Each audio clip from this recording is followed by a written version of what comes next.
This channel does not promote any violent, harmful, or illegal activities. All content provided by this channel is meant for an educational purpose only.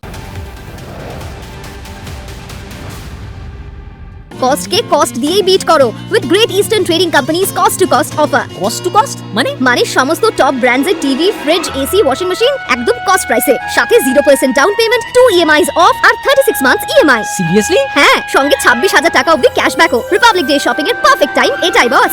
Great Eastern, we serve you the best.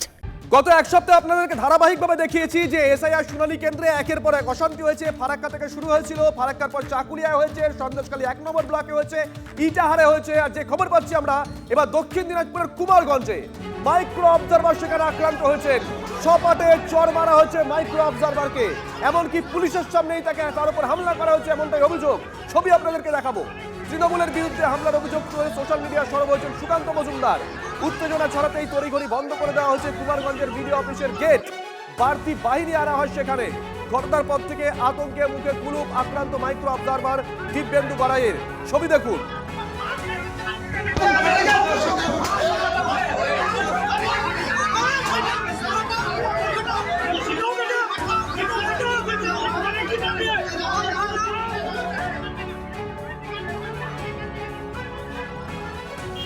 হঠাৎ চিৎকার চেঁচামেচি শুনে এগিয়ে যাই, গিয়ে দেখি ওখানে তৃণমূলের যত হারমাত বাহিনী তারা এখানকার যে মাইক্রো অবজারভার তাকে ধরে বেধড়ক মারছে।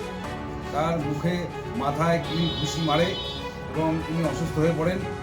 বিডিও অফিসে খবর যায়, বিডিও অফিস থানায় খবর দেয়, র্যাব এসে ওনাকে ওখান থেকে উদ্ধার করে বিডিও অফিসের ভিতরে নিয়ে যায়। এটা একদম সুপরিকল্পিত তৃণমূলের একটা ছক, যাতে এসআইআরটাকে বানচাল করা যায়।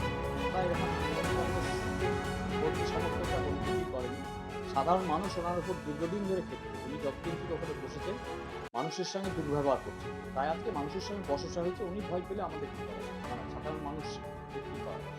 ভিডিও দেখাতে পারবে, মারধর করা আছে, বসসা হয়েছে, যেভাবে দুর্ব্যবহার করছে।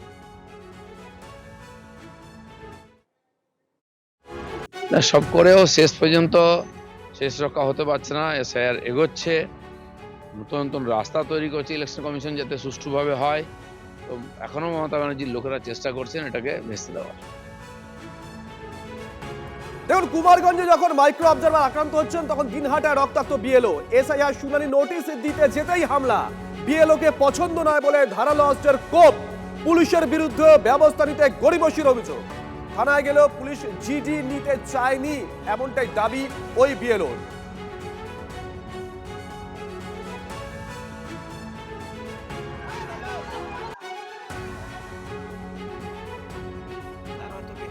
খুব ছিল আমার সঙ্গে, বা বিএলও হিসেবে ওনার পছন্দ ছিল না আর কি। ওদের বক্তব্য ছিল যে উনি যাতে এই বিএলও না হয়। তো বিএলও হিসেবে আমি দায়িত্ব নেওয়া যেহেতু ওর অপছন্দের ব্যক্তি, তাই ও ওই রাস্তা দিয়ে যাওয়ার সময় হঠাৎ করে আক্রমণ করে, সে ধারালো টাইপের অস্ত্র নিয়ে। পুলিশ প্রশাসনের দেখা উচিত যে বিএলওকে যদি সুরক্ষা দিতে না পারে তাহলে সে নির্বাচন কমিশনের নির্দেশে কাজ করবে কি করে। এসআইআর বন্ধ করে দিক এরকম যদি চলে, আর এসআইআর যদি না হয় তাহলে ভোটও হবে না। পরিষ্কার কথা, নো এসআইআর নো ভোট।